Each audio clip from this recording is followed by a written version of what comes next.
आज के सेशन में बात करूंगा कि सिर्फ झारखंड की और झारखंड की राजनीति की और इसकी और सुप्रीम कोर्ट की उसके ऊपर पॉलिटिक्स के ऊपर कुछ जजमेंट्स के बारे में। देखो, बात आप लोग तो मुझसे ज़्यादा बेहतर तरीके से जानते हैं कि हमारे देश में संविधान में जो प्रोविज़न था इलेक्टेड रिप्रेजेंटेटिव का, लोकतंत्र का, एक सरकार जो लोगों के द्वारा बनाई जाती है, लोग ही सरकार है, the people are the government of India and nobody else. लेकिन क्योंकि पॉसिबल नहीं था कि हर एक आदमी पोजीशन पे बैठ के और सरकार की तरह काम करे, लॉ क्या है, क्यों हमारे देश में इलेक्शन का ऐसी हालत है, क्यों क्रिमिनलाइजेशन बढ़ा हुआ है, क्राइम क्यों बढ़ा हुआ है, लोग पॉलिटिशियंस जो है क्यों इतना पैसा है उनके पास, कहाँ से पैसा है, क्या सोर्स है, लोगों के साथ क्यों नहीं न्याय मिल पाता है, लोग क्यों अभी भी हमारे देश में गरीबी है, हर चीज़ में पीछे है। बहुत चीज़ें देखी, लॉ कमीशन की रिपोर्ट देखी, रिपोर्ट्स में बहुत चीज़ें देखी क्या क्या चेंजेस होने चाहिए। फिर धीरे धीरे पॉलिटिक्स का मतलब ये हो गया है पैसा कमाना, क्राइम करना, दबंगई करना, पावर में रहना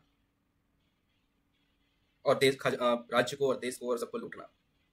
इसीलिए 2024 में मुझे तो लगता है कि किसी गॉड गिफ्टेड से ही एक आदमी जो झारखंड की राजनीति में बहुत फटाफट जिसने कदम निकाले हैं, जिसका कोई बैकग्राउंड नहीं है, मैं आपको बताना चाहता हूँ, जयराम मातो। ये देखिए, ये आदमी राजा साहब, भाई राजा साहब एकदम शीशा खोल के देख रहा है, कैमरा भी कर रहा है, गजब राजा साहब। राजा साहब तौर से कोई शिकायत नहीं, हमने तो हमेशा कहा तो हेमंत दादा, हेमंत बाबू तो बड़का भाई माना, शिकायत पर पद से हो और लूर रखो।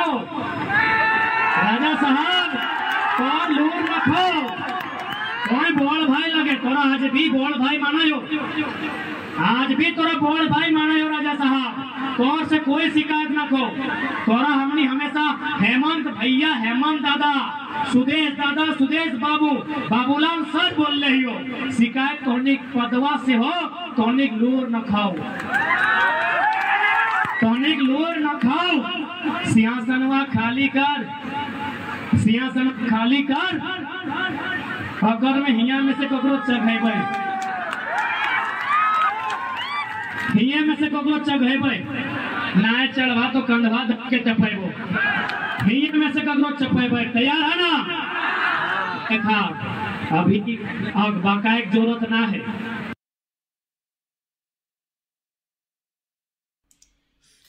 आपने सुना ये क्या कह रहे हैं? ये कह रहे हैं राजा साहब जो हेलीकॉप्टर में चीफ मिनिस्टर जा रहा है हेमंत सोरेन, राजा साहब वो देखो खिड़की से राजा साहब देख रहे हैं। राजा साहब हम लोगों को आपसे शिकायत नहीं है, आपका पद से शिकायत है, आपका पोजीशन से शिकायत है। आपको राज्य करना नहीं आता है झारखंड पे, कोई अकल नहीं है, आपने लूट खाया झारखंड को। अब आप सिंहासन खाली करो, मतलब अब आप सीट खाली करो। अब हमारे भीड़ में जो लोग हैं यहां से कोई आदमी जाएगा सिंहासन पे और हम इसको बिठाएंगे, अपने कंधे पे चढ़ा करके बिठाएंगे उस सिंहासन पे, उस सीट पे।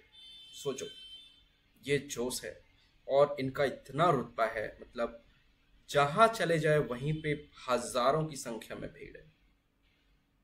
इतना एक मतलब मिरेकल ही कह सकते हैं कि झारखंड में एक आया है और झारखंड के लोगों को इस बार साबित करना है कि झारखंड किसी के बाप का नहीं है और झारखंड की जो संपत्ति है, जो एसेट्स है, वो वहाँ के आम आदमियों का, आदिवासियों का और गरीब लोगों का, हर जाति के लोगों का, जो भी है वहाँ पे, उन सब का है। क्यों अपना झारखंड छोड़ के हमें को 5,000 10,000 के लिए दूसरे राज्यों में जाना पड़ रहा है?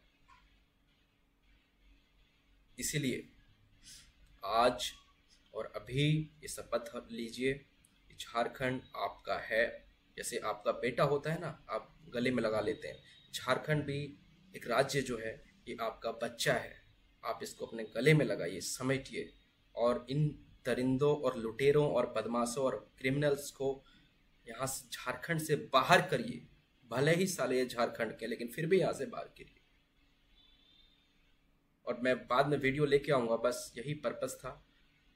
आप लोगों को धन्यवाद। मेरा नंबर है 9990110881।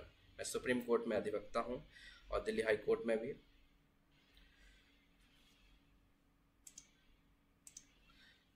शुरू करने से पहले मैं ये बताना चाहता हूँ कि मुझे वो चीज़ें अभी भी याद है जब मेरा लॉ में एडमिशन हुआ था, और इवन लॉ में एडमिशन से पहले भी मेरे दिमाग में कुछ चीज़ें चलती थी और उस चीज़ों को इमेजिन कर करके इतना मेरे अंदर जोश और फायर आता था कि ये करना, अभी भी आज तक है वो। लॉ में एडमिशन लेने के बाद कोर्स चलते थे, लेकिन मैं लाइब्रेरी जाके हमेशा मोटी मोटी बुक्स सिर्फ और सिर्फ इलेक्शंस लॉज के ऊपर पढ़ता था कि इलेक्शन जहां पे आप सारे लोग, एरिया के लोग मिल करके किसी एक बंदे को आप लोग सहमत करते हैं कि हमारे बिहाफ पे ये जाएगा। तो उन सब चीज़ों के लिए इफेक्टिव वर्किंग प्रोसेस के लिए ऐसा प्रोसेस था, जो कि होना भी चाहिए, पॉपुलेशन इतनी है तो। लेकिन अब बात यह है, हमसे तो कई साल पहले, 2-3 साल पहले, 2015 की बात है।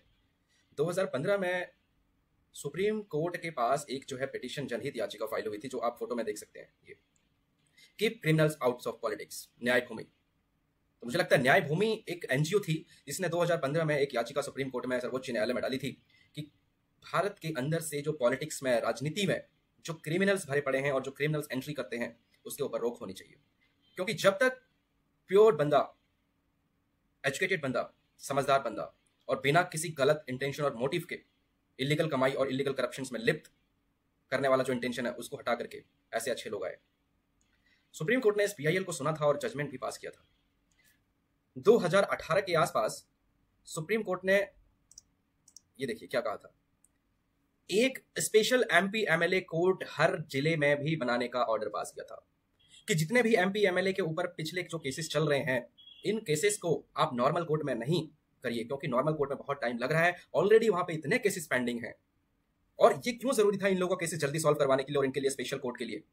क्योंकि ये वो लोग हैं जो हर 5 साल में इलेक्शन होता रहता है, और इंडिया में अगर केस चलेगा तो कम से कम 3-4 साल 5 साल टाइम लग ही जाता है।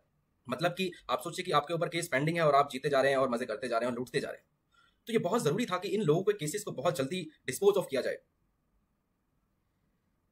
ताकि जितनी जल्दी डिस्पोज ऑफ होंगे उतनी जल्दी इसका रिजल्ट होगा कि ये कॉन्विक्ट है कि एक्विटल है, और कॉन्विक्ट है तो इसकी नौकरी, मतलब ये पोजीशन जाएगी, और ये जो है मतलब इलेक्शन भी नहीं लड़ सकते हैं जिस दिन कॉन्विक्ट हुए उसके 6 साल तक। तो सुप्रीम कोर्ट ने, क्योंकि ये मैटर पार्लियामेंट का था, तो सुप्रीम कोर्ट ने बहुत बोला था कि देश इसका इंतजार कर रहा है कि क्रिमिनल्स को पॉलिटिक्स से हटाने के लिए आप कोई कानून लेके आइए, बहुत अच्छा। और ये सुप्रीम कोर्ट ने 2018 में पास किया था। आज तक वो कानून नहीं आया है। अभी मुझे अच्छा चीज मिल गया है, अब मैं जो है इसके ऊपर कंटेम्प्ट डालूंगा। अब बात करते हैं आगे।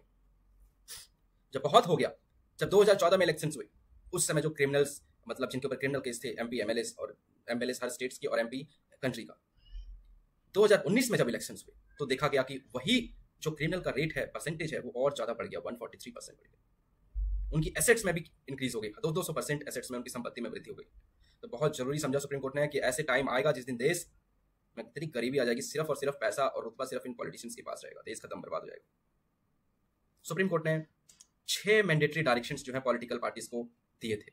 ये बात है 2020 के पहले के, मैं जो आपको स्क्रीन पे दिखा रहा हूँ 2020 का है, इससे पहले की बात है। सुप्रीम कोर्ट ने ये डायरेक्शन दिया था कि कोई भी पॉलिटिकल पार्टी के अंदर जितने भी पॉलिटिशियंस हैं, जितने भी जो भी लोग हैं, उन सभी लोगों का जो इलेक्शन में खड़े होना चाह रहे हैं, खड़े होते हैं, इसको टिकट मिलती है, उन सभी का A to Z criminal background, कितने केसेस हैं, क्या स्टेज है, सब चीज का डिटेल आपके वेबसाइट पे होना चाहिए पार्टी के। और अगर पार्टी के वेबसाइट पे नहीं है तो कौन रिस्पॉन्सिबल होगा? Party president. और जितने भी इलेक्शंस होंगे स्टेट्स में चाहे सेंट्रल में, इलेक्शन के से पहले जैसे प्रचार होता है, उसी तरह हर न्यूज़पेपर में, हर टीवी चैनल में इसका भी प्रचार होगा कि इस आदमी पे इतने केस हैं, इसका ये पास्ट जो है डेवलपमेंट है, ये इसका पास्ट कंडक्ट है। अब आप लोग जो है लोग हैं, जान करके अपने समझदारी से अपने नेता चुने। ये था, और एक नहीं कई बार सर्कुलेट कर रहा था न्यूज़पेपर्स पे और टीवी पे और एफएम्स पे, रेडियो पे, सब जगह न्यूज़ और पोस्टर से, हर किसी तरीके, मतलब जिस तरीके से आप कैंपेन करते हैं इलेक्शन के लिए, उसी तरह से आप कैंपेन में ये भी करेंगे। ये डायरेक्शन हुई थी। इसका किसी पार्टी ने माना नहीं, इसको कंप्लाई किया। सुप्रीम कोर्ट ने 2020 में आर्टिकल 142 होता है इनहेरेंट पावर, जो सुप्रीम कोर्ट ऑर्डर पास करती है, उस ऑर्डर को फॉलो करवाने के लिए किसी भी हद तक जा सकती है, वो आर्टिकल 142 है। और हद तक गई और इनको पॉलिटिकल पार्टीज को डायरेक्शन दिया कि ये 6 जो है रूल्स हैं, कंप्लाई नहीं हुए तो आपके कैंडिडेट्स अगर जीत भी जाता है उसके बावजूद उस पर प्रोसीडिंग चला सकते हैं कंटेम्प्ट का, और उसकी सीट वहां से खाली करवाएंगे। तो ये बातें थी। अब ये चीजें आपको दिखा दी।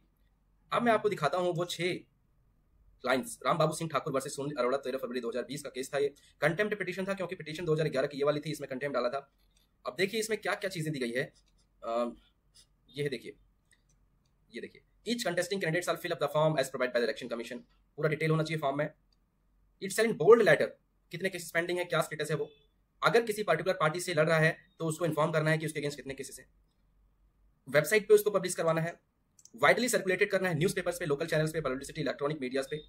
ये सब चीजें थी। ये है अब जो डाटा है इंक्रीज हुए हैं, क्रिमिनल बैकग्राउंड्स को सारे हैं। अब जब इन्होंने वो वाले नहीं माने तो सुप्रीम कोर्ट और गुस्सा हो गया कि क्या चल रहा है। तो उन्होंने और 6 डायरेक्शंस पास किए बहुत स्ट्रिक्ट कंप्लायंस के लिए। It shall be mandatory for political party at the central state level to upload on their website detail information, कितने केसेस हैं, क्या है, नहीं है, सब चीज। ये भी करना है कि आप पार्टी की ड्यूटी, मतलब बोला हुआ है पार्टी के ऊपर ऑब्लिगेशन किया हुआ है, ये आदमी जीतेगा, ये आदमी को आप टिकट देंगे तो किस बेस पे देंगे, मेरिट है, अचीवमेंट्स है, पास कंडक्ट है, यह सिर्फ इसलिए क्योंकि इस एरिया में इसकी दबंगई है, इतना पैसा है, इतना रुतबा है, मैन पावर है, हुडिज्म है, ये सब चीजों के लिए। तो अगर ये रीजन है कि ये कैंडिडेट को देंगे तो ये जीतेगा, इसके पास पैसा है, पावर है, सब चीज है, तो ये ग्राउंड नहीं है टिकट देने का, आप नहीं इसको देंगे टिकट। फिर बोला है ये इन्फॉर्मेशन पब्लिश होनी चाहिए लोकल न्यूज़पेपर पे। देखिए लोकल न्यूज़पेपर, वर्नाकुलर न्यूज़पेपर मतलब लोकल भाषा में जो न्यूज़पेपर होती है, नेशनल न्यूज़पेपर पे, सोशल मीडिया प्लेटफॉर्म पे, और सिलेक्शन कैंडिडेट सेलेक्ट के 48 घंटे के भीतर और फाइलिंग नॉमिनेशन के 2 हफ्ते के पहले, जो भी पहले हो उस दिन तक पब्लिश होने चाहिए। कंप्लायंस रिपोर्ट पॉलिटिकल पार्टीज को 72 घंटे में भेजना है पार्टीज को, ये सारी चीजें गई है। और अगर इस जजमेंट का वायलेशन किया तो एक कंटेम्प्ट माना जाएगा इस ऑर्डर का और डायरेक्शन का। जी आपने समझा, ये था आज की लेटेस्ट डेवलपमेंट जो है criminalisation on politics in politics. अब मैं आपको ये बताने जा रहा हूं कि झारखंड एक ऐसा राज्य है जहां पर इतना नेचुरल, मतलब प्रकृति के संसाधन है, वहां पर इतना है, किसी चीज को ले लो, कोयला, यूरेनियम, ऑक्साइड, एल्यूमिनियम, कोई भी मिनरल्स झारखंड में इतना है, जंगल इतना है, रिसोर्सेज इतने हैं कि वहां इतना पैसा है, मतलब इन सब चीजों का रिसोर्स। लेकिन वहां के नेता मंत्री क्या करते हैं, इन सबको बेच करके, इन सबको लूट करके, अपना पैसा बना करके, और आज कई तो जेल में हैं और कई तो एकदम शान से सीना चौड़ा करके घूम रहे हैं, इतने इतने खतरनाक उन पे केसेस हैं करप्शन के, तब भी तो ये चल रहा है। क्योंकि झारखंड में उतना समझदार पढ़े लिखे व्यक्ति नहीं हो पा रहे हैं, नहीं है बेचारे, क्योंकि हम लोग को कभी पढ़ने ही नहीं दिया, डेवलपमेंट ही नहीं हुआ झारखंड का, उसका बेनिफिट ये लोग उठाते हैं। तो इसी है जयराम महतो, 27-28 साल का लड़का है, ये काइंड ऑफ ब्लेसिंग है झारखंड के लिए। आज तक जितनी भी चीजें हुई झारखंड में, मुझे भी बहुत दुख था, लेकिन मेरी इतनी नॉलेज और इतनी अवेयरनेस अभी बनी है 2-3 सालों में, इससे पहले मेरा कोई नॉलेज नहीं था। जब लॉ करी मैंने, जब समझा सोसाइटी, समाज क्या है, कानून क्या है, जनता क्या है। देखिए 1994 का जन्म धनबाद के गांव से, जिनके पिताजी ने, छोटा भाई है, एक माँ है, बूढ़ी दादी है, इनकी एजुकेशन ये है, खोटा हिंदू है, ये है।